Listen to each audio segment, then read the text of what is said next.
అపోస్తుల కార్యము 9వ అధ్యాయము 1వ వచనం చదువుకుందాం. ఇక్కడ అపోస్తుల కార్యములు సౌలు ఇంకను ప్రభు యొక్క శిష్యులను బెదిరించుటయును హత్య చేయుటయును తనకు ప్రాణాధారమైనట్టు ప్రధాన యాజకుని యొద్దకు వెళ్లి ఈ మార్గమందున్న పురుషులనైనను స్త్రీలనైనను కనుగొనిన ఎడల వారిని బంధించి యెరూషలేమునకు తీసుకొని వచ్చుటకు దమస్కులోని సమాజము వారికి పత్రికలు ఇమ్మని అడిగాను. ఈ వాక్యంలో మనం చూస్తే ప్రత్యేకంగా ఈ అధ్యాయము ఒక వ్యక్తిని గురించి రాయడం చూస్తూ ఉంటున్నాం. ఈ వచనంలో మనం కనుక చూస్తే ఇక్కడ ఒక పేరు రాయబడింది, అతని పేరే సౌలు. మనం పరిశీలన చేస్తే పౌలు గారి యొక్క చరిత్రను లేకపోతే ఆయన యొక్క సాక్ష్యాన్ని గురించి ఈ వచనంలో రాయడం మనం చూస్తూ ఉంటున్నాం. ఎందుకంటే మరి ఈ యొక్క అధ్యాయంలో మరి దేవుని కృప, దేవుని యొక్క శక్తి ఎంత ఉన్నతమైందో, ఎంత కఠినమైన హృదయాన్నైనా దేవుని యొక్క ప్రేమ ఏ రీతిగా మలుచుకుంటుందో అనేది ఈ వచనం, ఈ అధ్యాయంలో మొత్తం చదివితే మనకు అర్థమవుతుంది. మరి సౌలు గారు ఒక పాపి మాత్రమే కాదు, కానీ అతడు ఒక మతపరమైనటువంటి ఉత్సాహముతో మరి అనేకులను ఆ యొక్క దేవుణ్ణి వెంబడించే వారిని హింసిస్తూ, లేకపోతే అనేకులను మరి ఇబ్బందులకు గురి చేస్తున్నటువంటి సందర్భంలో మరి దేవునికి విరోధిగా మారిన వ్యక్తి మరి కొన్ని సందర్భాలలో మరి దేవునితో ఒక ఎన్కౌంటర్లోకి వచ్చినటువంటి వ్యక్తిగా మనము చూస్తూ ఉంటున్నాము. ఈ అధ్యాయంలో 5 గొప్ప సత్యాలను, మర్మాలను మనం ఈరోజు నేర్చుకుందాం. మరి ఇక్కడ చూసినట్లయితే మరి ప్రాణాధారమైనట్టు అనే మాటను ఇక్కడ చూస్తే మరి ఇక్కడ పై వచనంలో సౌలు ఇంకను ప్రభు యొక్క శిష్యులను బెదిరించుటను హత్య చేయుటను తనకు ప్రాణాధారమైనట్టు ప్రధాన యాజకుని యొద్దకు వెళ్ళి. ఈ వచనంలో చూస్తే ప్రాణాధారమైనట్టు అంటే మరి శ్వాస తీసుకోవడము ఎంత ప్రాముఖ్యమో మరి అంతగా మరి అంత కసితోటి దేవుని యొక్క ప్రజలను హింసించాలన్న ఉద్దేశముతో, బాధ పెట్టాలన్న ఉద్దేశంతో, హతమార్చాలన్న ఉద్దేశంతో మరి ఆయన ప్రధాన యాజకుని దగ్గర పోయి ఒక పర్మిషన్ తీసుకుంటాడు. ఏంటి ఆ పర్మిషన్ అంటే, నేను ఏ తప్పు చేసినా నన్ను ఏమనొద్దు, నేను దేవుని సేవకులను, దేవుని ప్రజలను, పురుషులను, స్త్రీలను ఎవరిని ఏమన్నా, ఏ రీతిగా చంపేసినా నన్ను ఏమనొద్దు అన్నట్టు ఒక పర్మిషన్ తీసుకోవడము మనం చూస్తుంటున్నాం. ఇక్కడ 2వ వచనంలో చూస్తే ఈ మార్గమందు పురుషులనైనను స్త్రీలనైనను కనుగొని ఎడల వారిని బంధించి యెరూషలేమును తీసుకొని వచ్చుటకు మరి ఈ యొక్క భయంకరమైనటువంటి స్థితిలో మరి దేవునికి విరుద్ధమైనటువంటి పని చేస్తూ మరి సౌలు గారు మరి అనేకులను చిత్రబోధన చేస్తూ మరి అనేకులను హింసిస్తూ ఉంటున్నాడు. మరి ఈ లోకంలో ప్రభు అయినటువంటి యేసుక్రీస్తు వచ్చింది ఎవరి కొరకు అంటే, మరి ఏ రీతిగా సంఘాన్ని భ్రష్టు పట్టించాలని చూసినా, ఏ రీతిగా దేవునికి విరుద్ధంగా బ్రతికినా, మరి ఏ రీతిగా ఎంత పాప రోత జీవితాన్ని అనుభవించినా వారందరినీ కూడా వెతికి రక్షించడానికే మరి అలనాడు 2026 సంవత్సరాల క్రితము మన ప్రభు అయినటువంటి యేసుక్రీస్తు ఈ భూమి మీదకి వచ్చి ఉంటున్నాడు. మరి యేసుక్రీస్తు వచ్చింది మరి ఇలాంటి వారిని రక్షించడానికి, అంటే దేవునికి విరుద్ధంగా బ్రతికే వారిని, దేవుడు లేడని బ్రతికే వారి కొరకు, పాపంలో ఉండే వారి కొరకు, వీరందరినీ కూడా వెతికి రక్షించాలని మరి ప్రభు అయినటువంటి క్రీస్తు మన కొరకు భూమి మీద అవతరించాడు. అదే యెషయా గ్రంథం 53వ అధ్యాయం 6వ వచనంలో మనమందరము గొర్రెల వలె త్రోవ తప్పిపోతిమి, మనలో ప్రతి వాడును ఇష్టమైన త్రోవకు తొలగెను, యెహోవా మన అందరి దోషమును అతని మీద మోపెను. ఈ వచనంలో చూస్తే మనమందరము త్రోవ తప్పిపోయినామంట. పౌలు కూడా త్రోవ తప్పిపోయిండు. ఎక్కడ తప్పిపోయిండు అంటే క్రైస్తవ సంఘాన్ని హింసించడంలో త్రోవ తప్పిపోయాడు. పౌలు గారు ఏం చేస్తున్నాడు అంటే మరి దేవుని ప్రజలను హింసిస్తున్నాడు. పౌలు గారు ఏం చేస్తున్నారంటే మరి సంఘాలను నాశనం చేస్తుంటున్నాడు. పౌలు గారు ఏం చేస్తున్నారంటే దేవుని ప్రజలను చితగొడుతుంటున్నాడు. పౌలు గారు ఏం చేస్తున్నాడంటే ఆయన దేవుని యొక్క మరి ప్రజలను ఇబ్బందులకు గురి చేస్తూ ఉన్నటువంటి తరుణంలో ఆ దేవుని యొక్క వాక్యం ఏం సెలవిస్తుందంటే, ఎవ్వరు గొర్రెల వలె త్రోవ తప్పిపోయినా మనలో ప్రతి వాడు తనకిష్టం వచ్చినట్టు త్రోవకు తొలగిపోయినని వాక్యం చెప్తుంది. ఇక్కడ చూస్తే మానవ తప్పిదముగా మనం చూస్తూ ఉంటున్నాం. మనమందరము గొర్రెల వలె త్రోవ తప్పితిమి. అంటే గొర్రెలకు తాము ఎటు వెళ్ళాలో తెలియదు, సరి అయిన దారి తెలియదు. అలాగే మానవులమైనటువంటి మనం కూడా ఏ తప్పు చేసినా తప్పుగా భావించరు. అది వారికి ఏ రీతిగా కనిపిస్తుంది అంటే రైట్, చేసే పని రైట్ గానే కనబడుతుంది. కాకపోతే ఏమన్నదంటే, అలాగే మరి మానవులమైనటువంటి మనము కూడా దేవుని యొక్క మార్గాన్ని విడిచి, మానవులము ఏం చేయాలి అంటే దేవుని మార్గాన్ని అనుసరించి దేవుని పోలిక చొప్పున చేయబడినటువంటి మనము క్రీస్తు కొరకు, దేవుని కొరకు ఈ భూమి మీద బ్రతకాలి అని దేవుని సంకల్పము. బ్రతికిన తర్వాత దేవుని రాజ్యానికి వెళ్ళాలన్నది దేవుని ప్రణాళిక. అయితే మానవులందరూ కూడా ఏం చేస్తున్నారంటే వారికి ఇష్టానుసారమైనటువంటి జీవితంలో వెళ్తున్నటువంటి క్రమంలో మనము చూస్తూ ఉంటున్నాం. పౌలు గారు కూడా ఆయన చిత్రబోధన చేస్తూ, సంఘాన్ని పాడు చేస్తూ, దేవుని ప్రజలను ఇబ్బంది పెడతా ఉంటున్నాడు. కనుక మరి ఇక్కడ చూస్తే మనలో ప్రతి వాడు తనకిష్టమైన త్రోవకు తొలగేను.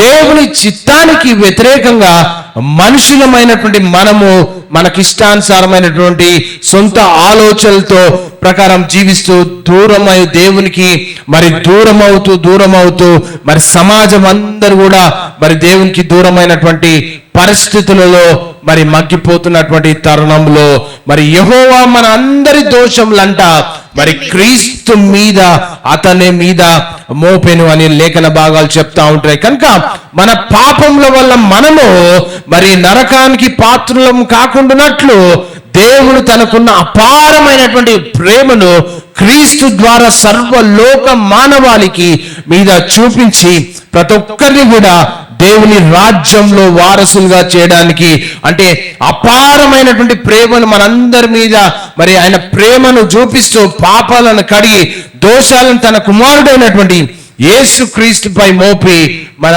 తద్వారా సర్వలోక మానవాళికి రక్షణనిచ్చినటువంటి తరుణంలో పౌలు గారు దేవుని యొక్క సంఘాన్ని మరి చిత్రబోధన చేస్తుంటున్నాడు. మరి పాపి మొదట దేవుని నుండి దూరం అవుతాడు, మరి తర్వాత తన తప్పును సమర్థించుకుంటాడు, దాని తర్వాత మరి చేసేదే రైట్ గా భావించి ఒక తప్పు వెంబడి ఒక తప్పు చేస్తూ మరి పోతా ఉంటారు. కానీ దేవుని యొక్క వాక్యం ఏం చెప్తుందంటే, దేవుని సన్నిధిలో ఎవరైతే గడుపుతారో, దేవుని తట్టు ఎవరైతే చూస్తారో, దేవుని కొరకు ఎవరైతే బ్రతుకుతారో వారి ఎడల దేవుని యొక్క కటాక్షం ఉంటుంది. ఇక్కడ పౌలు గారు ఎంత భయంకరమైనటువంటి స్థితిలో ఉన్న వచనాల్లో ఇంకా లోతుగా మనం చూసినట్లయితే పౌలు మరి భయంకరమైనటువంటి ఒక మర్డరర్ గా, లేకపోతే మరి ఒక భయంకరమైనటువంటి మరి చిత్రబోధన చేసే వ్యక్తిగా ఉంటున్నాడు.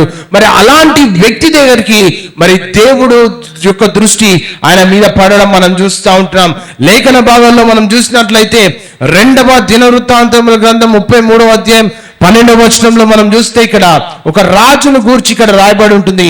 ఈ వచన నేపథ్యంలో కనుక మనం చూసినట్లయితే మరి శ్రమలో ఉన్నప్పుడు తన దేవుడైన యెహోవాను బతిమాలుకొని తన పితరుల దేవుని సన్నిధిని తన్ను తాను బాహుగా తగ్గించుకొని, ఇక్కడ చూస్తే మరి ఇక్కడ ఎవరి గురించి రాస్తా ఉంది ఈ వాక్యం అంటే మనస్సే రాజు గురించి రాయడం చూస్తుంటాం.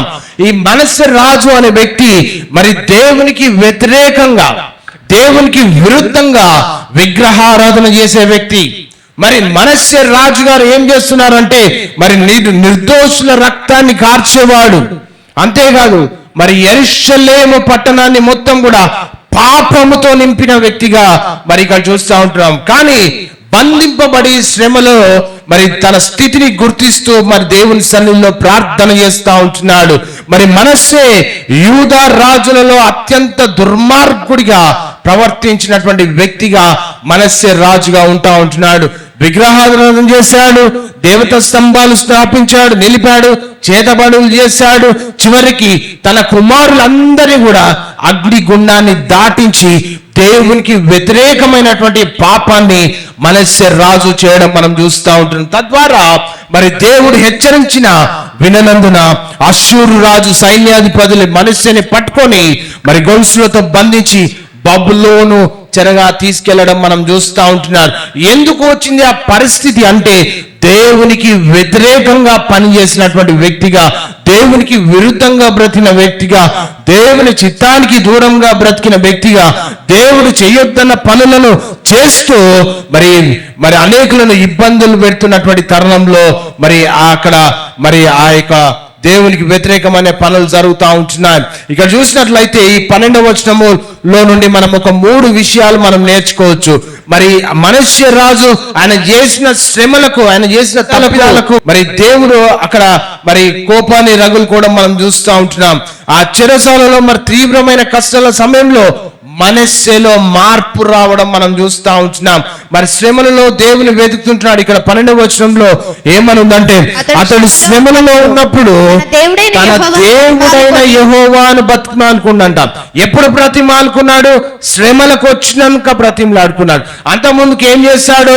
దేవునికి విరుద్ధంగా పనిచేస్తాడు, విగ్రహారాధన చేస్తాడు, చేతబడులు చేస్తాడు, ఇతర పనులు చేస్తాడు, దేవునికి విరుద్ధమైనటువంటి మరి పనులు చేస్తూ అనేకుల రక్తాన్ని చిందిస్తూ మరి అనేకులను మరి హింసించే వ్యక్తిగా ఉంటున్నాడు. ఎప్పుడైతే మనస్సు రాజు శ్రమలకు వచ్చాడో దేవుణ్ణి వెతకడము మరి ప్రారంభమైందని లేఖన భాగాలు చెప్తా ఉంటున్నాయి. కనుక మరి అక్కడ చూస్తే మరి దేవుడైన యెహోవాను బతిమాలుకొని దేవుని సన్నిధిని తన్ను తాను బహుగా తగ్గించుకున్నాడు. మనుషులు అక్కడ ఉన్నటువంటి దారులన్నీ కూడా మూసుకుపోయాయి, శ్రమలు చుట్టుముట్టినాయి, దేవుని వైపు తిరుగుతారు. మనుషులు కూడా అంతే.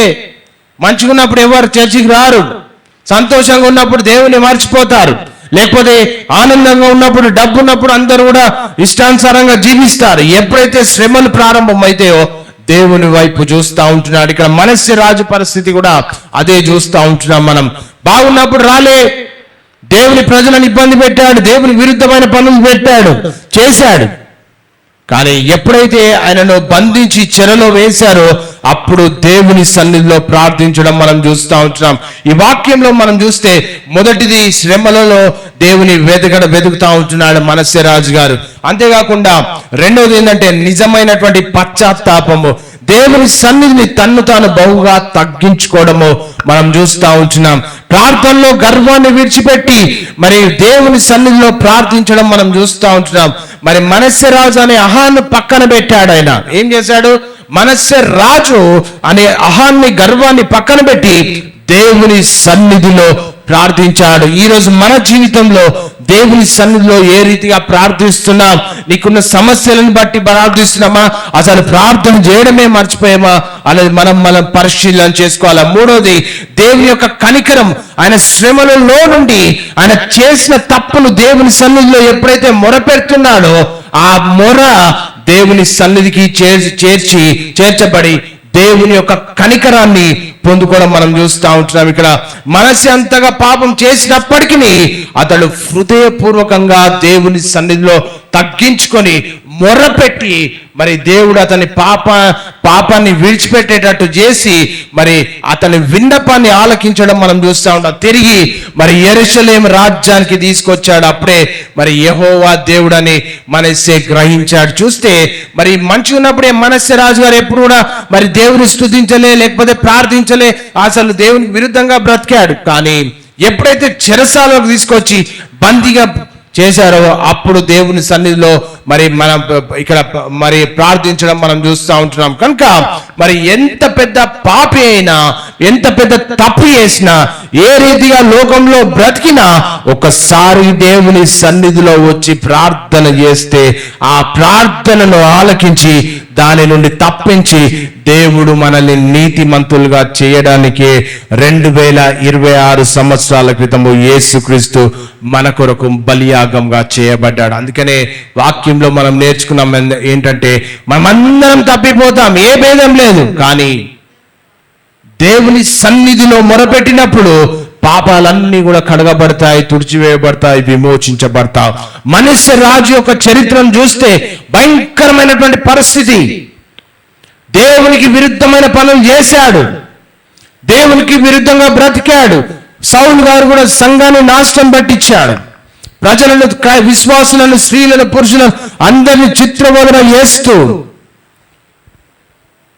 దేవునికి విరుద్ధంగా బ్రతున్నటువంటి తరుణంలో మరి ఆయన మీదికి దేవుని కటాక్షం రావడం మనం చూస్తూ ఉంటున్నాం. అంతేకాకుండా మరి ఎంత పెద్ద పాపి అయినా దేవుని సన్నిధిలో హృదయపూర్వకంగా పశ్చాత్తాప పడితే ఆ ప్రార్థనలో ఆయన అంగీకరించి దేవుడు ఆ ప్రార్థనలో ఆ వ్యక్తిని విడిపిస్తాడు. శ్రమలు వచ్చినప్పుడు దేవునిపై తిరగబడకుండా మనల్ని తగ్గించుకొని దేవుని సన్నిధిలో ప్రార్థించాల.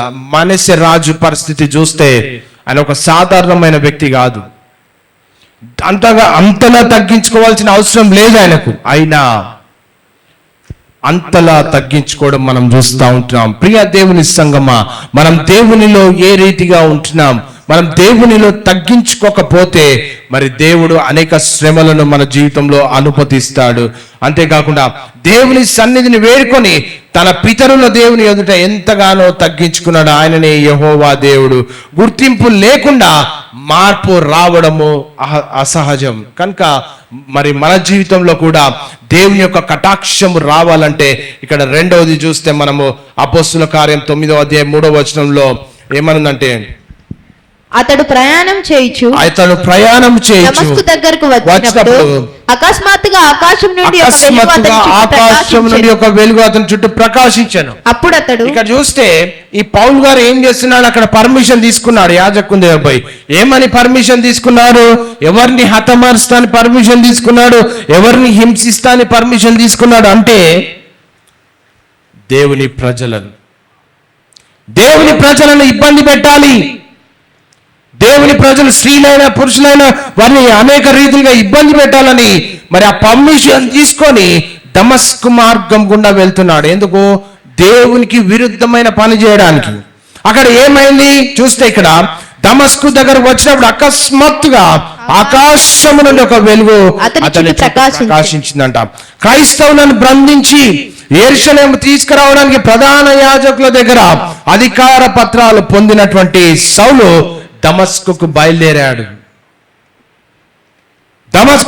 ఎందుకు? అనేకులను హింసించాలి, పర్మిషన్ తీసుకున్నాడు హింసించడానికి. కానీ దేవుని యొక్క కటాక్షము, దేవుని యొక్క ప్రణాళిక ఎక్కడికి వస్తుందో చూడండి. ఇక్కడ ఆయన మీద అకస్మాత్తుగా ఆకాశము నుండి ఒక వెలుగు అతని చుట్టూ ప్రకాశించనని చెప్తా ఉంది వాక్యము. దమస్కు నగరం సమీపిస్తున్నప్పుడు మధ్యాహ్న కాలంలో సూర్యుని కంటే ఎక్కువ ప్రకాశవంతమైనటువంటి వెలుగు అతన్ని మీద ప్రకాశించడం మనం చూస్తూ ఉంటున్నాం. ఎందుకు ప్రకాశించింది పౌలు మీద అంటే, ఆ వెలుగులో కింది వచనంలో చూస్తే అక్కడ నేల మీద పడి సౌలా సౌలా నీవేళ నన్ను హింసించుచున్నావని ఒక స్వరం వినబడుతుంది. అక్కడ ఆ వెలుగులో పాటు నీవేళ నన్ను హింసించున్నా అనే స్వరం అతనికి వినబడింది. పిలిచేది ఎవరు? అక్కడ హింసించబడుతున్నటువంటి స్త్రీలు కాదు, అక్కడ హింసించబడుతున్నటువంటి పురుషులు కాదు, అక్కడ ఇతరులు ఇబ్బంది పడుతున్నటువంటి వారు కాదు. ఒక వెలుగు వచ్చిందంట ఆయన చేసే పనికి. ఏం పని చేయబోతున్నాడు ఆయన? దేవుని సంఘాన్ని నాశనం చేయడానికి వెళ్తున్నాడు. ఏ పని చేయడానికి పోతున్నాడు? దేవుని ప్రజలను ఇబ్బంది పెట్టడానికి వెళ్తున్నాడు. ఎందుకు పోతున్నాడు? దేవుని పనిలో తన ముల్కలైనటువంటి వారిని చిత్రవదన చేయడానికి వెళ్తున్నటువంటి తరుణంలో దేవుని యొక్క వెలుగు ఎవరి మీదకి వచ్చిందంటే సౌలు గారి మీదకి రావడం మనం చూస్తూ ఉంటున్నాం. ఈ సంఘటన యొక్క ప్రాముఖ్యతను కనుక మనం చూస్తే, ఈ దర్శనం తర్వాత మరి క్రైస్తవులను హింసించినటువంటి సౌలు క్రీస్తు కొరకు ప్రాణాలు అర్పించే రీతిగా దేవుడు ఆయన జీవితాన్ని మరి మార్చి అపోస్తులుడైన పౌలుగా ఆయనను మార్చాడు దేవుడు. అపోస్తులైనటువంటి పౌలుగా ఈరోజు ప్రపంచ నలుమూలలకు సువార్త పోయిందంటే ఇట్స్ బికాస్ ఆఫ్ పౌల్. పౌలు ద్వారా సువార్త వ్యాప్తి చెందింది. పౌలు యొక్క మార్పు ద్వారానే క్రైస్తవ సువార్త ప్రపంచంలోకి ప్రబలడము మనం చూస్తుంటున్నాం. అన్యజనులందరూ అంటే యూదేతరులందరికీ కూడా సువార్త పౌలు ద్వారానే వెళ్ళింది. పౌలు గారి యొక్క పాస్ట్ హిస్టరీ చూస్తే హింసకుడు, పౌలు గారి యొక్క పాత హిస్టరీ చూస్తే దేవుని సంఘాన్ని పాడు చేసిన వ్యక్తి, దేవుని ప్రజలను పాడు చేసే వ్యక్తిగా ఉంటున్నాడు. ఈ అధ్యాయంలో మరి ఇక్కడ చూసినట్లయితే ఇక్కడ చూస్తే అనేకులకు సువార్తను ప్రకటించే వ్యక్తిగా పౌలు గారిని దేవుడు ఏర్పాటు చేసుకున్నాడు. ఆయన ప్రణాళిక ఏంటి? సంఘాన్ని పాడు చేయాలి. ఆయన ప్రణాళిక ఏంటి? దేవుని ప్రజలను నాశనం పట్టియాలి. ఆయన ప్రణాళిక ఏంటి? దేవుని పరిచర్యను ముందుకు పోవద్దు. కానీ దేవునితో ఒక ఎన్కౌంటర్ మనం అక్కడ చూసుకున్నాం. అక్కడ ఏంటంటే 53వ అధ్యాయం 6వ వచనంలో ఏంటంటే అందరం త్రోవ తప్పి పోయాం. పౌలు కూడా తనకిష్టం వచ్చినటువంటి త్రోవను ఎంచుకున్నాడు. ఏంటి ఆ త్రోవ? దేవునికి విరుద్ధంగా పనిచేయడం ఎన్నుకున్నాడు. కానీ దేవుని యొక్క దృష్టి ఎక్కడ పడింది? పౌలు మీద పడడం మనం చూస్తుంటున్నాం. ఆ వెలుగు కేవలం సౌలు చుట్టే కాదు, అతని అంతరంగంలోకి కూడా ఆ వెలుగు ప్రవేశించడము మనం చూస్తూ ఉంటున్నాం. కనుక వాక్యంలో మనం చూస్తుంటే యోబులో ఒక అనుభవంలో మనం చూడొచ్చు. 5వ వచనం 6 నుంచి మనం చదువుకుంటే ఇక్కడ చేత నిన్ను గూర్చిన వార్త నేను వింటిని, అయితే ఇప్పుడు నేను కన్నులారా నిన్ను చూచుచున్నాను, కావున నన్ను నేను అసహించుకొని ధూళిలోను బూడిదలోను పడి పశ్చాత్తాపపడుచున్నాను. యెహోవా యోబుతో ఆ మాట చూస్తే వినికిడి చేత నిన్ను గురించిన వార్త నేను వింటినాను ఇక్కడ రాయబడు. అంతకుముందు వరకు యోబు దేవుని గురించి ఇతరులకు చెప్పగా విన్న జ్ఞానం మాత్రమే ఉంది ఆయనకు. కనుక కేవలం ఒక సిద్ధాంతపరమైనటువంటి లేదా సాంప్రదాయబద్ధమైనటువంటి అవగాహనలోనే యోబు ఉన్నాడు. అయితే దేవుని యొక్క వాక్యంలో చూస్తే ఇక్కడ ఇప్పుడు నేను కన్నులార నేను నిన్ను చూచుచున్నాను. దేవుడు సుడిగాలిలో నుండి మాట్లాడినప్పుడు యోబు దేవుని ఐశ్వర్యాన్ని, సార్వభౌమాధికారాన్ని మరియు ఆయన యొక్క మహిమ తన విశ్వాస నేత్రములతో యోబు గారు చూడడం మనం చూస్తూ ఉంటున్నాం. అంటే శ్రమల గుండా వెళ్ళిన తర్వాతనే ఆయన దేవునిపై మరింత లోతైన అవగాహన యోబు గారికి రావడం మనం ఈ యొక్క వచనంలో మనం చూస్తూ ఉంటున్నాం. ఇంకా రెండోదిగా దేవుని యొక్క పరిశుద్ధత ఎదుట మానవ నైజంగా ఇక్కడ చూస్తుంటున్నాం. ఇక్కడ చూస్తే ఏమంటున్నాడు? ఇక్కడ నన్ను నేను అసహించుకొని దేవుని అపారమైనటువంటి జ్ఞానాన్ని, పవిత్రతను చూసినప్పుడు యోబుకు ఒక ఆలోచన కలిగింది. ఏంటి? తన స్వంత నీతి అల్పమైంది అని యోబు గారు గ్రహిస్తా ఉంటున్నాడు ఈ లేఖన భాగంలో.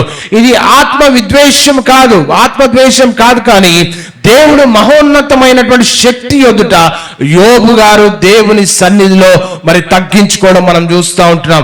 మహోన్నతమైనటువంటి శక్తి ముందు తన పరిమితమైనటువంటి జ్ఞానాన్ని దేవుని సన్నిధిలో ఒప్పుకోవడం మనం చూస్తూ ఉంటున్నాం. అలనాడు బైబిల్ కాలంలో చూస్తే ఇక్కడ చూస్తే ధూళి ఏమన్నది? ఇక్కడ ధూళిలో పశ్చాత్తాపడుతున్నా అంటున్నాడు. ఇక్కడ బైబిల్ కాలంలో ధూళి బూడిద అనేది తీవ్రమైనటువంటి దుఃఖానికి, లేకపోతే సంపూర్ణ దీనత్వానికి, లేకపోతే పశ్చాత్తాపమైన హృదయానికి సూచనగా బైబిల్ చెప్తా ఉంది. కనుక దేవునితో వాదించడానికి ప్రయత్నించినందుకు యోబు గారు హృదయపూర్వకంగా క్షమాపణ కోరుకోవడము దేవుని లేఖన భాగాల్లో మనం చూస్తూ ఉంటున్నాం. కనుక ఇక్కడ యోబు గారు ఏం చేస్తున్నాడు? ఇక్కడ ఇచ్చే ఈ వచనాలు మనకిచ్చే సందేశం ఏంటంటే దేవుని గురించి కేవలం సమాచారం తెలుసుకోవడం కంటే ఆయనను వ్యక్తిగతంగా ఒక ఎన్కౌంటర్ తో, వ్యక్తిగతంగా దేవునితో ఒక సంబంధాన్ని అనుభవించడం కొరకు ప్రయత్నిస్తున్నటువంటి సంఘటన ఇది ప్రాముఖ్యంగా చెప్పబడుతుంది వాక్యంలో. కనుక మన జీవితంలో కూడా దేవునితో ఒక సంబంధమైనటువంటి, సహవాస సంబంధమైనటువంటి ఆలోచనలో మనము పద్ధతిలో వెళ్ళినప్పుడు మాత్రమే దేవుని యొక్క హృదయాన్ని మనము అన్వయించుకోగలుగుతాం. కనుక ఈ వర్షంలో మనం చూస్తే మన జీవితాల్లో ఎదురయ్యే శ్రమలు, బాధలు కొన్నిసార్లు దేవునికి మనల్ని మరింత దగ్గర చేయడానికి ఉపయోగపడతాయి. కానీ అవే శ్రమలలో దేవునికి రాకుండా కూడా దూరం అవుతూ ఇంకా పాపంలోనే మగ్గిపోయేవారు చాలా మంది ఉంటారు. అందుకని వాక్యం చెప్తుంది ఏంటంటే హృదయపూర్వకంగా తప్పు చేస్తారు. ఎవరు తప్పు చేస్తారు? హృదయపూర్వకంగా తప్పని తెలిసినా హృదయపూర్వకంగా తప్పు చేసి దారి తొలగిపోతుంటారు. ప్రియ దేవుని సంగమా, ఇక్కడ మనస్య రాజును చూసినా, సౌలు గారిని చూసిన, యోబు గారిని చూసిన, వీరందరూ కూడా దేవుని సన్నిధిలో జరిగినటువంటి ఎన్కౌంటర్ ద్వారా నిజమైనటువంటి పశ్చాత్తాపానికి గురి కావడం మనం చూస్తూ ఉంటున్నాం. దేవుని సన్నిధిలో నిజమైనటువంటి దీనత్వము మరి పశ్చాత్తాపం కలిగినప్పుడు ఆయన మనల్ని హెచ్చిస్తాడు. ఆ పశ్చాత్తాపం లేకుండా చేసిన తప్పును సమర్థించుకొని ఉంటే దేవుని యొక్క హెచ్చింపు రాదు. ప్రియ దేవుని సంగమా, పౌలు గారు తగ్గించుకున్నాడు, మనస్సే రాజు తగ్గించుకున్నాడు, తద్వారా మరలా రెస్టోర్ అయింది లైఫ్. ఈరోజు నీ జీవితంలో ఎక్కడ తగ్గించుకోవాలా, ఎక్కడ హెచ్చించుకుంటున్నాం? దీని తర్వాతే దేవుడు యోబుకు అంతకుముందు ఉన్నదానికంటే మరి 2 అంతల ఆశీర్వాదము యోబు గారికి ఇవ్వడం మనం చూస్తుంటాం. అంతకుముందుకి ఏమైంది? కోల్పోయాడు అన్ని కూడా. ఎందుకు కోల్పోయాడు? బిడ్డలు కోల్పోయాడు, ఆస్తులు కోల్పోయాడు, అంతస్తులు అన్ని కోల్పోయాడు. తద్వారా ఈ ఎన్కౌంటర్ తర్వాత, దేవునితో సంబంధం కలిగిన తర్వాత 2 అంతల ఆశీర్వాదాన్ని యోబు గారు మనల్ని మరి పొందుకోవడం మనం చూస్తూ ఉంటాం. మరి దేవుని వెలుగు వచ్చినప్పుడు ఇతరుల తప్పులు కనిపించవు, మన స్వంత పాపాలు మాత్రమే మనకు కనిపిస్తాయి దేవునితో ఎన్కౌంటర్ జరిగినప్పుడు. ఇక్కడ చూస్తే మనిషి మరి నిజమైనటువంటి పశ్చాత్తాపానికి గురై నిజమైనటువంటి మారు మనసులోకి మనం వస్తాం. దేవుని మహిమ ఎదురైనప్పుడు మనిషి తన నిజ స్థితిని మరి చూస్తాడని ఈ లేఖనం ద్వారా మనం అర్థం చేసుకోవచ్చు. మూడోదిగా మరి దేవుడు పాపిని శిక్షించడానికి కాదు, పాపిని రక్షించడానికి ఒక వ్యక్తి దగ్గరికి వస్తాడు. దేవుడు ఏం చేస్తాడు? ఒక వ్యక్తిని శిక్షించడానికి కాదు, కానీ ఒక వ్యక్తిని రక్షించడానికి వస్తాడు. పౌలు గారు చేసేదంతా కూడా తప్పే, మనస్సరాజు చేసేదంతా కూడా తప్పే. దేవుని ప్రణాళిక ప్రకారం చేస్తున్నాడా మనస్సే రాజు? పౌలు గారు మరి సౌలు గారు దేవుని ప్రణాళిక ప్రకారం చేస్తున్నా అంటే చేయట్లే, తప్పు, దేవునికి విరుద్ధంగా చేస్తున్నాడు. అయితే వారి దగ్గరికి ఎందుకు వచ్చాడు దేవుడు? యేసుప్రభు ఎందుకు వచ్చాడు? ఎందుకు పశ్చాత్తాపం కలిగించినట్టు చేస్తాడంటే వారిని రక్షించడానికి. చూసారా, హృదయపూర్వకంగా ఈరోజు తప్పు చేస్తున్నావేమో, నిజమైనటువంటి పశ్చాత్తాపము దేవుని సన్నిధిలోనే దొరుకుతుంది. 4వ అపొస్తలుల కార్యం 9:4. అప్పుడు అతడు నేల మీద పడి, సౌలా సౌలా, నీవేళ నన్ను హింసించుచున్నావని తనతో ఒక స్వరము పలుకుట వినెను. ఇక్కడ చూస్తే వాక్యం యేసుప్రభు ఏమంటున్నాడు? ఇక్కడ యేసుప్రభు ఇలా నిన్ను శిక్షించడానికి వచ్చానని చెప్పట్లే. యేసుప్రభు ఏం చెప్తున్నాడు? అసలు లెక్కకైతే ఏం చేయాలి? సౌలు చేసే పనికి శిక్ష చేయాలి.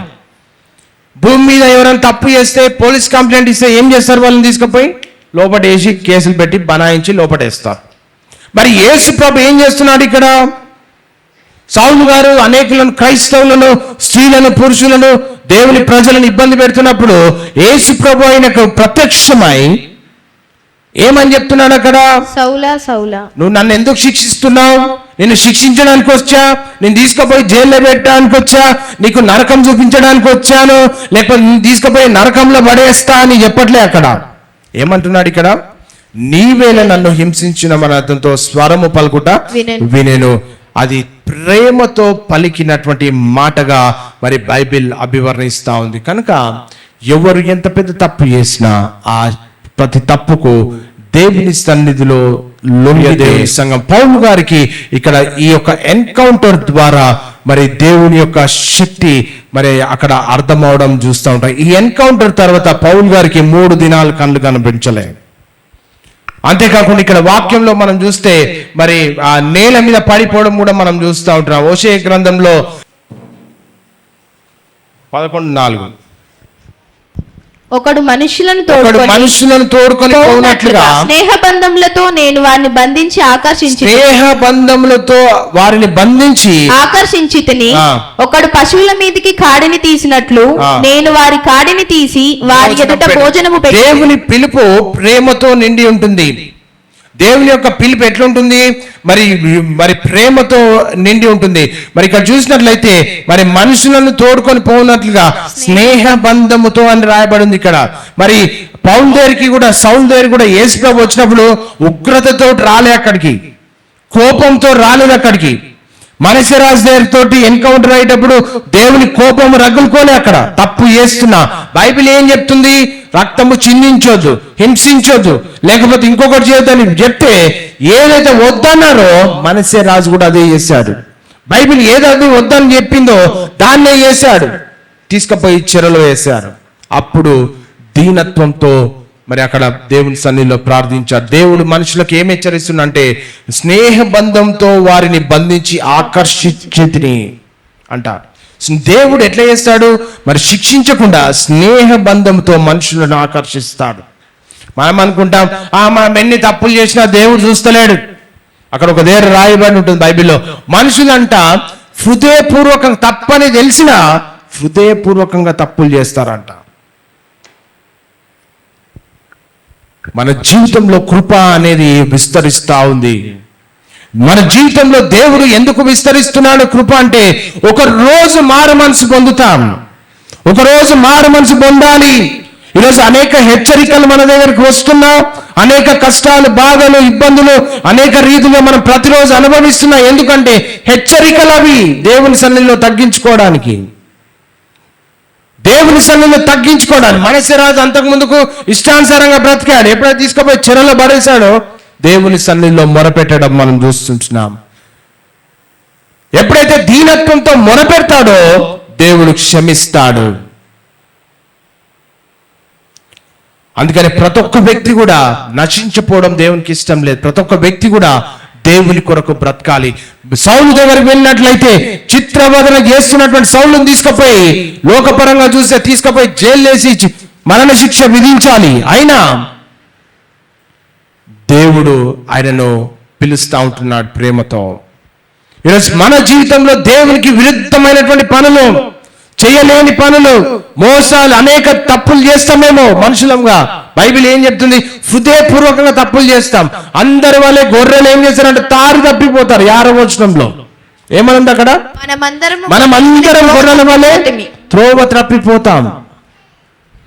మనకు రావాల్సినటువంటి శిక్ష ఎవరి మీద పడింది? యేసయ్య మీద. యేసు ప్రభు శిక్షించాలంటే శిక్షించవచ్చు సౌలు గారిని, మనస్సరాజును కూడా శిక్షించవచ్చు. కానీ వారి యొక్క ప్రార్థన, మనస్సరాజు దీనత్వంతో దేవుని సన్నిధిలో ప్రార్థించాడు. ఇక్కడ వాక్యం ఏం చెప్తుంది? స్నేహ బంధముతో నేను వారిని బంధించి ఆకర్షించితిని. అంటే ఒక సమస్య వచ్చినప్పుడు దాంట్లో దీనత్వం కలిగి దేవుని సన్నిధిలో మనం ప్రార్థించాలి. అంతేకాకుండా 2వ పేతురు 3వ అధ్యాయం ఏమనుంది ఇక్కడ అంటే, ఆలస్యమని ఎంచుకొనున్నట్లు ప్రభు తన వాగ్దానం గురించి ఆలస్యం చేయవాడు కాడు గాని ఎవడను నశింపక ఏంటంట, ఎవడను నశింపవలని ఇచ్చయింపక అందరూ మారు మనసు పొందవలనని కోరుచు నీ ఎడల దీర్ఘశాంతం గలవాడై ఉన్నాడు. ఏం చేస్తున్నాడు దేవుడు? ఏం చేస్తున్నాడంట? దేవుడు ఏం చేస్తున్నాడు ఇక్కడ? మరి ఏ ఒక్క వ్యక్తి కూడా ఎవడును నశింపవలనని ఇచ్చయింపక. అంటే ఈరోజు తప్పు చేస్తున్నా దేవుడు నీ మీద ఎందుకు ప్రేమ చూపిస్తున్నాడు? మనం రాంగ్ డైరెక్షన్ లో వెళ్ళినా దేవుని కటాక్షం ఎందుకు మన మీద ఉంది? తప్పు నిర్ణయాలు తీసుకున్నా ఎందుకు దేవుని ప్రొటెక్షన్ ఉంది మన మీద? వాక్యం చెప్తుంది చూడండి ఇక్కడ, తన వాగ్దానం గురించి ఆలస్యం చేయవాడు ఎవడును నశింపవలని ఇచ్చయింపక అందరూ మారు మనసు పొందవాలని కోరుచు. ఎవరు? అందరూ, ప్రతి ఒక్క వ్యక్తి కూడా మారు మనసు పొందాలి. నువ్వు చేసిన తప్పులకు శిక్ష కాదు, కానీ దేవుని సన్నిధిలో పశ్చాత్తాపడితే ఆ పశ్చాత్తాపానికి ప్రతిఫలం ఇవ్వడానికి దేవుడు ఆలస్యం చేస్తున్నాడు. ఎవరును నశింపవలనని ఇచ్చేయింపక అందరూ, ఒక్కరు కాదు, ఇద్దరు కాదు, ముగ్గురు కాదు, నలుగురు కాదు, ఐదుగురు కాదు, అందరూ మారు మనసు పొందవలనని కోరుచు మీ ఎడల దీర్ఘశాంతము గలవాడై ఉన్నాడు. అంటే దేవుడు ఇంకను మన ఎడల ప్రేమ చూపిస్తుంటున్నాడు. బైబిల్కు విరుద్ధంగా ప్రవర్తించిన, ఇతరులకు, దేవునికి సేవకు విరుద్ధంగా ప్రవర్తించిన, దేవునికి విరుద్ధంగా జీవించిన మనస్సరాజు ఏం చేస్తున్నాడు? అక్కడ దేవునికి విరుద్ధమైన పని చేశాడు, దేవునికి విరుద్ధంగా చేశాడు. సౌలు దేవునికి విరుద్ధమైన పని చేశాడు. వారు నశించిపోకుండా ఉండడానికి దీర్ఘశాంతం చూపించాడు. ఈరోజు మనం ఎన్ని తప్పులు చేసినా ఇంకా మనకు ఏమి కాకుండా జాగ్రత్తగా శ్వాస పీల్చుకుంటున్నామంటే దీర్ఘశాంతము వహిస్తున్నాడు దేవుడు మన ఎడల. దేవుని యొక్క అపారమైన ప్రేమ ఈరోజు అలుసుగా భావిస్తున్నామేమో. దేవుని యొక్క అపారమైనటువంటి కృప ఒక అదునుగా భావిస్తున్నామేమో. సమయం వస్తుంది, ఆ సమయంలో దేవుడు ఉగ్రత బయటికి వస్తుంది. ప్రియ దేవుని సంగమా, సౌలు గారి జీవితంలో ఎప్పుడైతే ఎన్కౌంటర్ పొందాడో వెలుగు ప్రకాశించింది ఆయన మీదకి. ప్రేమతో సౌలు గారిని ఆకర్షించుకోవడం మనం చూస్తుంటున్నాం. అంతేకాకుండా ఈరోజు ప్రతి ఒక్క వ్యక్తి కూడా నశించిపోకుండా ఉండాలని ఆయన మన ఎడల దీర్ఘశాంతము కలిగి చూస్తుంటున్నాడు. ఈరోజు దేవునికి విరుద్ధమైన పనులు మనలో ఉన్నాయా? దేవునికి విరుద్ధంగా బ్రతుకుతున్నామా? బైబిల్ తెలుసు, వాక్యాలు వింటున్నాం, ఇది తప్పని తెలిసినా తప్పటరుగులు వేస్తున్నాం మేము. దీర్ఘశాంతం వాక్యం ఏం చెప్తుంది? మీ ఎడల దీర్ఘశాంతం గలవాడై ఉన్నాడు. అందరం కూడా త్రోవ తప్పిపోతాం, కానీ దేవుని సన్నిధికి రావాలని దేవుడు కోరుకుంటున్నాడు. దేవుని సన్నిధిలో మొరపెట్టాలని ఆయన కోరుకుంటా ఉంటున్నాడు. దేవుని సన్నిధిలో నువ్వు మొరపెట్టి దీనత్వంతో దేవుని సన్నిధిలో మొరపెట్టి మరి దేవుని కొరకు కనిపెట్టాలని దేవుడు కోరుకుంటున్నాడు. 4వది, బద్దలైన హృదయం దేవుని కార్యానికి ప్రారంభంగా ఇక్కడ మొదలైన అపొస్తలుల కార్యం 9వ అధ్యాయం 9వ వచనంలో ఇక్కడ చూస్తే ఏమనుంది? అతడు 3 దినములు చూపులేక అన్నపానములేమియు పుచ్చుకొనకయుండెను. ఒకసారి ఎన్కౌంటర్ జరిగిన తర్వాత ఏమైంది? ఇక్కడ 3 రోజులు సౌలు అంధుడిగా ఉన్నాడు. ఆ 3 రోజులు అతని జీవితంలో అత్యంత ప్రాముఖ్యమైనటువంటి రోజులు అవి. ఎందుకు 3 రోజులు ఉన్నాడు అంటే దేవుడు సమయం ఇచ్చాడు. మన జీవితంలో కూడా చిన్న చిన్నవి వస్తుంటాయి, ఎదురవుతూ ఉంటాయి. ఆ వచ్చే సమస్యల ద్వారా, వచ్చే శోధనల ద్వారా మనం ఒక పాఠం నేర్చుకొని మరలా దేవుని దగ్గరికి రావాలని దేవుడు కోరుకుంటున్నాడు. ఎన్కౌంటర్ దేవునితో సౌలుకు జరిగిన తర్వాత, ఒక వెలుగు ప్రకాశింపబడిన తర్వాత ఎన్ని రోజులు అంధుడుగా ఉన్నాడు? 3 రోజులు. అంటే ఆ దేవుడు సమయం ఇచ్చాడు. 3 రోజులు అతని జీవితంలో అత్యంత ప్రాముఖ్యమైనటువంటి రోజులు. అతడు ప్రార్థించాడు 3 రోజుల్లో. అతడు ఆలోచించాడు చేసిన తప్పును, ఏడ్చాడు, దేవుని సన్నిధిలో మొరపెట్టాడు, దీనత్వం కలిగి ప్రార్థించాడు, పశ్చాత్తాపడ్డాడు. తర్వాత సౌలు పౌలుగా మార్చబడ్డాడు. సౌలు అపోస్తలుడైనటువంటి పౌలుగా మార్చబడి ప్రపంచానికి యేసుక్రీస్తు ఎవరో చెప్పాడు పౌలు గారు. 3 రోజులు అత్యంత ప్రాముఖ్యమైనటువంటి రోజులుగా పౌలు జీవితంలో 3 రోజులు అంధత్వంలో గడిపిన రోజులు. మనష్య రాజును తీసుకుపోయి చెరసాలలో వేశారు. అప్పుడు పశ్చాత్తాపడుతున్నటువంటి తరుణంలో ఆయన ఏం ఆలోచిస్తాడు? చేసిన తప్పులు దేవుని సన్నిధిలో మొరపెట్టాడు, పశ్చాత్తాపడ్డాడు. నేను రాజును, నేను మనష్య రాజును, నా అంతటో లేడు, నేను దేవుని సన్నిధిలో ఎందుకు మొరపెట్టాలి, ఎందుకు ప్రార్థన చేయాలి, ఎవరి కొరకు బ్రతకాలి, నేను జైల్లోనే ఉంటాను, నేను నాశనం అవుతాను అనుకోనైనా గర్వాన్ని పక్కన పెట్టి, అహంకారాన్ని పక్కన పెట్టి, మనష్య రాజుగా ఉన్నటువంటి అతను దేవుని సన్నిధిలో మొరపెట్టి ప్రార్థన చేస్తే దేవుడు అతని ప్రార్థనకు జవాబిచ్చాడు.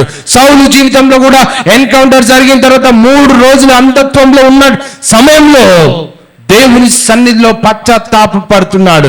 ఎందు నిమిత్తమో పశ్చాత్తాపడుతున్నాడు? దేవుని సంఘాన్ని హింసించాడు. మహిళలను, స్త్రీలను, పురుషులను, క్రైస్తవులను హింసించి, ఆ హింసించడానికి ఆయన పత్రాలు కూడా తెచ్చుకున్నాడు యాజకుడి దగ్గర పోయి, పర్మిషన్ హింసించడానికి. మనకి ఎవరైనా ఇస్తారా పర్మిషన్? ఇక్కడ మర్డర్ చేస్తా పోయా అంటే పర్మిషన్ ఇస్తారా? లైసెన్స్ ఇస్తారా? ఎవరైనా కత్తి పట్టుకపోయి నేను ఒకరిని చంపొస్తా అంటే లైసెన్స్ ఇస్తారా? ఇక్కడ ఆయనకి ఇచ్చిరు. అక్కడ పత్రాలు తెచ్చుకున్నాడు, అక్కడ పోయి పర్మిషన్ తెచ్చుకొని మరి హింసిస్తున్నాడు. అక్కడ ఎప్పుడైతే దేవుని యొక్క వెలుగు అతని మీద ప్రకాశింపబడిందో 3 రోజులు అంధత్వంలోకి వెళ్ళిన సౌలుగా ఉంటా ఉంటున్నాడు. ఆ 3 రోజులు అంధత్వంలో ఏం చేశాడయ్యా అంటే అతడు ప్రార్థించాడు. నీకు శ్రమ కలిగినప్పుడు, అనారోగ్యం కలిగినప్పుడు దేవుని సన్నిధిలో దీనత్వం కలిగి నువ్వు ప్రార్థించావా? ఎందుకు వచ్చింది ఈ శ్రమ? ఎందుకు వచ్చింది ఈ అనారోగ్యము? ఎందుకు నా కుటుంబంలో ఇట్లా జరుగుతుంది? ప్రార్థించామా? సౌలు గారు ఆలోచించడం మొదలు పెట్టాడు, ఏడ్చాడు, పశ్చాత్తాపడ్డాడు సౌలు. తర్వాత పేరు మార్చబడింది. సౌలు పోయి అపోస్తలుడు అయిన పౌలుగా మార్చబడడం మనం చూస్తూ ఉంటున్నాం. ప్రియ దేవుని సంగమా, మన జీవితంలో దేవుణ్ణి మనం పరిశోధించే వారంగా ఉండాలి. విలాప వాక్యంలో 3:4. మన మార్గములను పరిశోధించి తెలుసుకొని మనము యెహోవా తట్టు తిరుగుదాం. ఏం చేయాలంట? మన మార్గములను పరిశోధించాలి. ఏంటి నీ మార్గంలో? దేవునికి విరుద్ధంగా బ్రతుకుతున్నావా? ఎంతమంది చెప్తారండి, నేను పరిశుద్ధంగా, నీతివంతంగా, యథార్థవంతంగా జీవిస్తున్నాను చెప్పేవారు ఉన్నారు ఇక్కడ? ఒకరన్నా ఎవరన్నా? మనం ఏం చేయాలంటే దినదినం కూడా మన మార్గములను పరిశోధించి తెలుసుకోవాలి. ఏం చేయాలి మనము? మన మార్గంలో అంటే ఎందుకు పరిశోధించాలి అంటే మనకు తెలిసి తెలియక. అక్కడ యెషయా గ్రంథం 53వ అధ్యాయం 6వ వచనంలో ఏమనుంది? అక్కడ గొర్రెల వలె మనము త్రోవ తప్పిపోతున్నాం. తప్పిపోతాం. తప్పిపోతే దేవుని దగ్గర నుంచి కనెక్షన్ దూరం అవుతుంది. తప్పిపోతే దేవుడు దూరం అవుతాడు. తప్పిపోతే లోకంలోకి వెళ్ళిపోతాం. తప్పిపోతే విరుద్ధంగా జీవిస్తాం. తప్పిపోతే లోకాశల వైపు వెళ్తాం. తప్పిపోతే సాతాను చెరలోకి వెళ్తాం. మనష్షే రాజు వెళ్ళాడు. దేవునికి విరుద్ధమైన కార్యాలు చేస్తే చెరలోకి తీసుకెళ్లారు, పట్టుకు వెళ్ళారు. అందుకనే మనం ఏం చేయాలి విశ్వాసులం అంటే మన మార్గములను పరిశోధించాలి. ఈరోజు దేవుని సన్నిధిలో ప్రార్థన చేస్తూ, అయ్యా నేను నీకు విరుద్ధమైనటువంటి పాపం చేస్తున్నానా? దావీదు గారు చేస్తారు అక్కడ ప్రార్థన 51వ కీర్తనలో, నీకు ఆయాసకరమైన మార్గం నా యందు ఉందేమో చూడు అంటాడు. ఆ ప్రార్థన మనం ఎందుకు చేయం? వాక్యం చెప్తుంది మన మార్గములను పరిశోధించి తెలుసుకొని మనము యెహోవా తట్టు తిరుగుదామని వాక్యం చెప్తా ఉంది. యెహోవా తట్టు తిరగకపోతే ఆయన దీర్ఘశాంతము చూపెట్టే సమయము అయిపోతుంది. దేవుని శిక్షకు పాత్రులమైపోతాం. ఎక్కడికి పంపించాలో అక్కడికి వెళ్తాం. ఆ పరిస్థితి రాకముందే దేవుని తట్టు తిరగాలి. ఆ 3 రోజులు అంధత్వంలో సౌలు గారు ఎంతగా ఏడ్చాడో, ఎంతగా పశ్చాత్తాపడ్డాడో, ఎంతగా దేవుని సన్నిధిలో మొరపెట్టాడో. ఈరోజు నీ జీవితంలో నీకు తెలిసి తెలియక రాంగ్ డైరెక్షన్ లో వెళ్ళావేమో, నీకు తెలిసి తెలియక తప్పటాడులు వేసావేమో, నీకు తెలిసి తెలియక మరి ఇబ్బందులు కూడా వెళ్తున్నావేమో. దేవుని సన్నిధిలో నీ హృదయాన్ని పరిశోధించి తెలుసుకోవాలి అని పరిశోధించి తెలుసుకొని మారు మనసు, నిజమైన మారు మనసు పొంది దేవుని తట్టు తిరిగితే దేవుడు నీ తట్టు తిరుగుతాడు. ప్రియ దేవుని సంగమా, ఈ మధ్యాహ్న కాల వేళలో ఎక్కడుంది నీ లైఫ్? నీ జీవితం ఎటు వెళ్తుంది అని పరిశీలన చేసుకోవాలి అని ఆయన కోరుతా ఉంటున్నాను. ఇక్కడ చూస్తే 34వ సంకీర్తన 18వ వచనంలో చూస్తే 34వ కీర్తన 18వ వచనం, విరిగిన హృదయము గల వారికి యెహోవా ఆసన్నుడు. ఏమంది ఇక్కడ? విరిగిన హృదయం గల వారికి యెహోవా ఆసన్నుడు. విరిగిన మనసుతో, తగ్గింపుతో దేవుని సన్నిధిలో ఎప్పుడన్నా ప్రార్థన చేస్తే దేవుడు నీకు సమీపంగా ఉంటాడంట. ఎంతమంది దేవుని సన్నిధిలో పశ్చాత్తాపడి ప్రార్థన చేశారు? ఎంతమంది దేవుని సన్నిధిలో మరి మొరపెడతారు? ఎంతమంది దేవుని సన్నిధిలో చేసిన తప్పును ఒప్పుకొని దేవుని సన్నిధిలో మొరపెడతారు? అలా చేసేవారి కంటే దేవుడు ఏం చెప్తుంది? వాక్యం ఏం చెప్తుంది ఇక్కడ? విరిగిన హృదయం గల వారికి యెహోవా ఆసన్నుడు. నలిగిన మనస్సు గల వారికి ఆయన రక్షించును. నలిగిన మనసును రక్షిస్తాడంట. పౌలు గారు 3 రోజులు అంధత్వంలో ప్రార్థన చేశాడు. ఆ వెలుగు ప్రకాశింపబడగానే కళ్ళు గుడ్డితనం వచ్చేసింది ఆయనకు. గుడ్డితనంలోకి వచ్చేసాడు పౌలు. అప్పటి వరకు అందరిని హింసించాడు. ఆ దేవుని వెలుగు ఎప్పుడైతే ప్రకాశింపబడిందో గుడ్డితనం వచ్చేసింది. ఆ 3 రోజుల్లో మరి ఆయన పశ్చాత్తాపడ్డాడు. వాక్యం చెప్తుంది విరిగిన హృదయం గల, అంటే దేవుని సన్నిధిలో విరిగి నలిగి ఏడ్చుకుంటూ పశ్చాత్తాపపట్టు ప్రార్థన చేశాడు. అక్కడ వాక్యం ఏం చెప్తుంది? యెహోవా ఆసన్నుడు, నలిగిన హృదయం గల వారిని ఆయన రక్షించును. సౌలు గారు రక్షింపబడ్డాడు. దేవుడు గర్విష్ఠులను ఉపయోగించడు, విరిగిన వారిని ఉపయోగిస్తాడు. మనష్షే రాజు కూడా నేను రాజును, నేను దేవుని సన్నిధిలో ఎందుకు మొరపెట్టాలి, నేను పెద్దది, నేను ఒక కింగ్ని, నేను ఎందుకు దేవుని సన్నిధిలో మొరపెట్టాలి అనే అహంకారంతో ప్రవర్తించలే. దేవుని సన్నిధిలో దీనత్వము, వినయము కలిగి దేవుని సన్నిధిలో ప్రార్థించడం మనం చూస్తుంటున్నాం. అందుకని వాక్యం చెప్తుంది నలిగిన వారిని ఆయన రక్షిస్తాడు. సౌలు గారిని రక్షించాడు, మనష్షే రాజును రక్షించాడు. ప్రియ దేవుని సంగమా, నువ్వు తగ్గింపు స్వభావంతో నీకు వస్తున్నాయి సమస్యలు, ఎదురవుతున్నాయేమో నీ జీవితంలో, దేవుని సన్నిధిలో దీన మనసు కలిగి, దేవా నాకెందుకు వస్తున్నాయి ఈ సమస్యలు, ఎందుకు వస్తున్నాయి ఈ బాధలు, ఎందుకు వస్తున్నాయి ఈ అనారోగ్య సమస్యలు, దీనత్వం కలిగి నువ్వు మొర పెడితే నీ మొరకు జవాబిస్తాడు.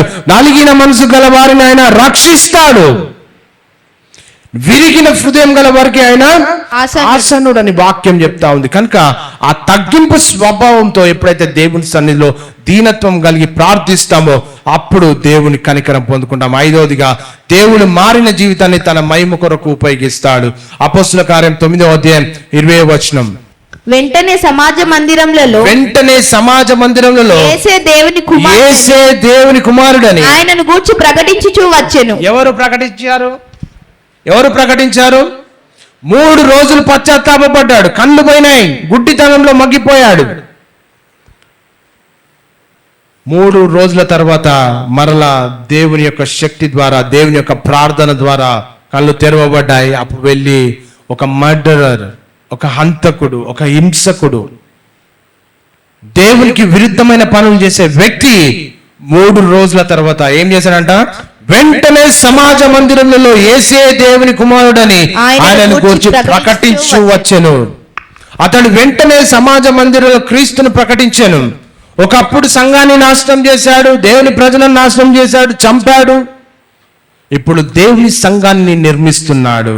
ఇప్పుడు ఒకప్పుడు సౌలుగా ఉన్నాడు, ఒకప్పుడు సౌలుగా ఉన్నాడు, తర్వాత అపోస్తుడైనటువంటి పౌలుగా మార్చబడ్డాడు. ప్రపంచంలో సంఘాలన్నీ స్థాపించాడు. ప్రపంచానికి క్రీస్తు ఎవరో చాటి చెప్పారు. ఎవరు హింసకుడు, ఎవరు హంతకుడు, ఎవరు సంఘాన్ని నాశనం చేసిన వ్యక్తి. అది ఎన్కౌంటర్, నిజమైన పశ్చాత్తాపం ద్వారా దేవుడు చేసే పని. ఇప్పుడు సంఘాన్ని నిర్మిస్తున్నాడు. ఒకప్పుడు క్రీస్తు నామాన్ని ద్వేషించాడు, ఇప్పుడు అదే నామాన్ని ప్రకటిస్తుంటున్నాడు. ఎందుకు? నిజమైనటువంటి పశ్చాత్తాపం వస్తే ఆ రీతిగానే ఉంటాడు. కనుక దేవుడు కేవలం క్షమించాడు, తిరిగి స్థాపిస్తాడు. అంతేకాదు తిరిగి ఉపయోగిస్తాడు దేవుడు, తిరిగి ఆశీర్వదిస్తాడు దేవుడు. మన జీవితంలో కూడా దేవుని యొక్క రెస్టరేషన్ జరగాలంటే మనం దేవుని సన్నిధికి రావాలి. మగ్దలేని మరియ 7 దయ్యముల నుండి విడిపింపబడింది. తర్వాత యేసుక్రీస్తే పునరుత్థానానికి మొదటి సాక్షిగా దేవుడు ఆమెను వాడుకున్నాడు.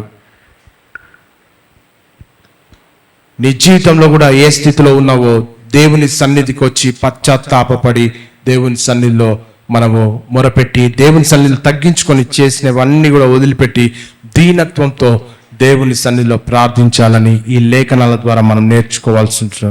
ఆత్మీయ పాఠాలు. దేవుని కృపకు అందరినీ పాపి లేడండి భూమి మీద.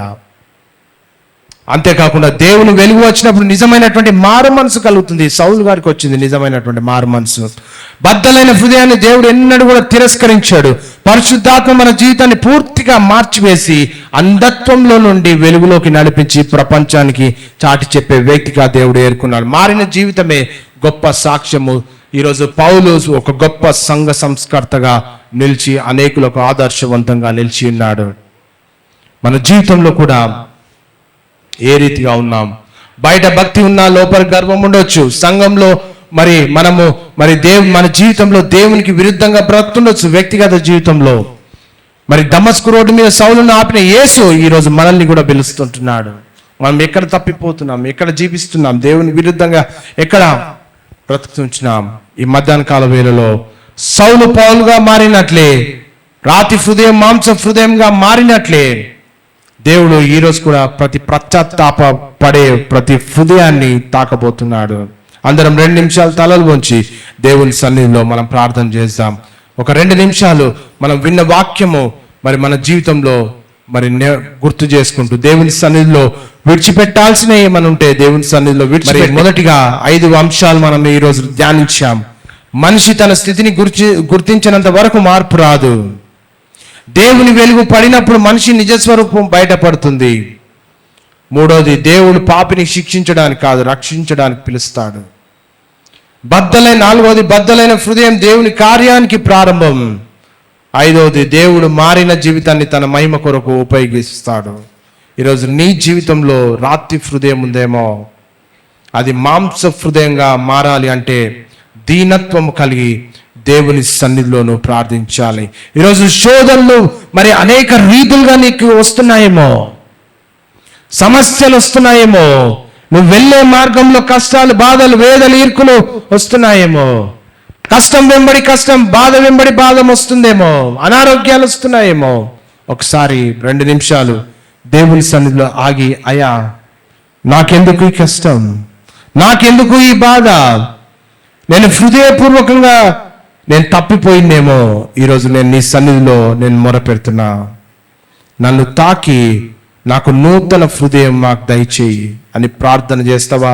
హెస్కేల్ గ్రంథంలో 36:26 ఒక మాట ఉంది, నూతన హృదయం మీకు ఇచ్చేదను, నూతన స్వభావం మీకు కలగజేసేదను, రాతి గుండె మీలో నుండి తీసివేసి మాంసపు గుండెను ఇస్తాను వాక్యం చెప్తుంది. ఈరోజు తప్పిపోయిన స్థితిలో దేవుని సన్నిధిలో మొరపెడితే, దీనత్వం కలిగి దేవుని సన్నిధిలో మొరపెడితే, నిజమైన పశ్చాత్తాపము నీకు వస్తే దేవుడు నీ ఎడల గొప్ప ద్వారాలు తెరవబోతుంటున్నాడు. ప్రభువా నీకు స్తోత్రం చెల్లిస్తుంటున్నాం. అయ్యా ఈ మధ్యాహ్న కాల వేళలో అనేక విషయాలు మేము ధ్యానించి ఉన్నాం ప్రభా. అయ్యా మరి ప్రభా మరి అనేక తప్పిదాలలో మరి మనుషులందరూ కూడా గొర్రెల వలె త్రోవ తప్పిపోతుంటున్నారు. అలాగే పౌలు తప్పిపోయాడు, మనస్సే రాజు తప్పిపోయాడు. అయ్యా మరి మీరే గొప్ప కార్యాలు చేశావు. మనస్సే యూదారాజులో అత్యంత దుర్మార్గుడిగా ప్రవర్తించాడు, విగ్రహారాధన చేశాడు, దేవతా స్తంభాలు నిలిపాడు, చేతబడులు చేశాడు, చివరికి తన కుమారులను సైతం అగ్నిగుండం దాటించి నీకు కోపము రగులుకునేటట్టు చేశాడు. దేవా మీరు ఎన్నిసార్లు హెచ్చరించినా విననందున మరి ఆయనను చెరలోకి తీసుకెళ్లారు, గొలుసులతో కట్టి బంధించి బబులోనుకు చెరగా తీసుకెళ్లారు ప్రభా. మరి శ్రమలో నిన్ను వెతికాడు, మరి శ్రమలో ఉన్నప్పుడు దేవుడైన యెహోవాను మరి నిన్ను బ్రతిమాలుకున్నాడని వాక్యం చెప్తుంది. మనుషులు అన్ని దారులు మూసుకుపోయినప్పుడు, శ్రమలు చుట్టుముట్టినప్పుడు దేవుని వైపు తిరుగుతారు. మనస్సే కూడా అదే తన బంధకాల్లో దేవుని అవసరతను గుర్తించాడని మేము నేర్చుకున్నాం. మరి నిజమైన పశ్చాత్తాపం ఆయనకు వచ్చింది ప్రభా. నీ సన్నిధిని మరి తన్ను తాను బహుగా తగ్గించుకొని ప్రార్థనలో గర్వాన్ని విడిచిపెట్టడం, మరి తగ్గింపు కలిగి దీనత్వం కలిగి మనస్సే రాజు అనే అహాన్ని పక్కన పెట్టి నీ ఎదుట పూర్తిగా లొంగిపోయడం మేము చూసుకున్నాం, నేర్చుకున్నాం. తద్వారా నీ కనికరం అతని మీదకి వచ్చింది. మనస్సే అంతగా పాపం చేసినప్పటికీ అతడు హృదయపూర్వకంగా తగ్గించుకొని మొరపెట్టగానే మీరు అతని విన్నపాన్ని ఆలకించి తిరిగి యెరూషలేము రాజ్యానికి తీసుకొని వచ్చావు ప్రభా. అప్పుడు మరి యెహోవాయే దేవుడని మనస్సే గ్రహించాడు. ఈరోజు ఇక్కడ చేరి వచ్చిన వారు మరి మనస్సులాగా ఎవరైతే పశ్చాత్తాపడతారో ప్రభా వారందరినీ దర్శించండి. ఎంతటి పాపి అయినా హృదయపూర్వకంగా పశ్చాత్తాపడితే మీరు క్షమించే దేవుడు ప్రభా అనడానికి మనస్సే జీవితమే అతిపెద్ద ఉదాహరణ. మా జీవితాలలో శ్రమలు వచ్చినప్పుడు మరి నీపై తిరగబడకుండా తగ్గించుకొని ప్రార్థిస్తే ఖచ్చితంగా దేవుడు విడుదల దయచేస్తాడనే విశ్వాసంతో ప్రార్థించే వారు అనేకులు ఉన్నారు. వారిని దర్శించండి ప్రభా, మీరే సహాయం చేయమని ప్రార్థిస్తున్నాం. అలాగే పౌలు కూడా మరి సౌలు కూడా క్రైస్తవులను బంధించి యెరూషలేముకు తీసుకురావడానికి ప్రధాన యాజకుల దగ్గర అధికార పత్రాలు పొంది దమస్కుకు బయలుదేరాడు. తద్వారా ఎన్కౌంటర్ జరిగింది. దమస్కు నగరం సమీపిస్తున్నప్పుడు ప్రభా నీ వెలుగు అతని మీద వచ్చిందని మేము నేర్చుకున్నాం. పరివర్తన ఈ దర్శనం ద్వారా క్రైస్తవులను హింసించిన సౌలు క్రీస్తు కొరకు ప్రాణాలు అర్పించే మహా అపోస్తుడైన పౌలుగా మారాడు. మీరు మార్చారు, అందుని బట్టి వందనాలు. ఈరోజు కఠిన హృదయంతో మరి భయంకరమైనటువంటి అహంతో తప్పు వెంబడి తప్పు, పాపం వెంబడి పాపము, మరి మరి నీకు విరుద్ధమైనటువంటి తప్పిదాలలో మేము ఇరుక్కుంటున్నామేమో ప్రభా. వాటన్నిటిని క్షమించి నీ కొరకు సాక్షి బిడ్డలుగా మమ్మల్ని తయారు చేయండి. ఎప్పుడైతే నీ సన్నిధిలో నిజమైన దీనత్వం పశ్చాత్తాపం కలిగినప్పుడు మరి మీరు క్షమిస్తారని మేము నేర్చుకున్నాం. అందుని బట్టి వందనాలు. మరి 3 దినములు పౌలు గారు ప్రార్థించాడు, ఆలోచించాడు, ఏడ్చాడు, పశ్చాత్తాపడ్డాడు. తద్వారా మీరు ఆయనను రక్షించారు, కాపాడారు. ఈరోజు నీ కృపకు అందని పాపి లేడు ప్రభువా. వెలుగు వచ్చినప్పుడు నిజమైన మారు మనసు కలుగుతుందని మేము నేర్చుకున్నాం. బద్దలైన హృదయాన్ని మీరు ఎన్నడూ కూడా తిరస్కరించడానికి నేర్చుకున్నాం. జీవితాన్ని పూర్తిగా మీరు మార్చగలే సామర్థ్యం కలిగిన దేవుడు. తర్వాత మారిన జీవితమే ఒక గొప్ప సాక్ష్యంగా మీరు అనేకులకు చూపిస్తారు. సౌలు పౌలుగా మారినట్లే, రాతి హృదయం మాంస హృదయంగా మారినట్లే దేవుడు ఈరోజు కూడా మరి ప్రతి పశ్చాత్తాపపడే వ్యక్తిని నూతన సృష్టిగా మార్చగలే సామర్థ్యం కలిగిన దేవుడు. అందుని బట్టి నీకు వందనాలు స్తుతులు చెల్లిస్తూ, ఎవరైతే ఏ ప్రార్థన చేస్తున్నారో వారి మీద నీ వెలుగు ప్రకాశింపజేసి వారిని కనికరించి వారి ఏడల నూతన కార్యాలు చేయమని ప్రార్థిస్తూ యేసుక్రీస్తు నామమున అడిగి వేడుకుంటున్నాము తండ్రి. ఆమేన్.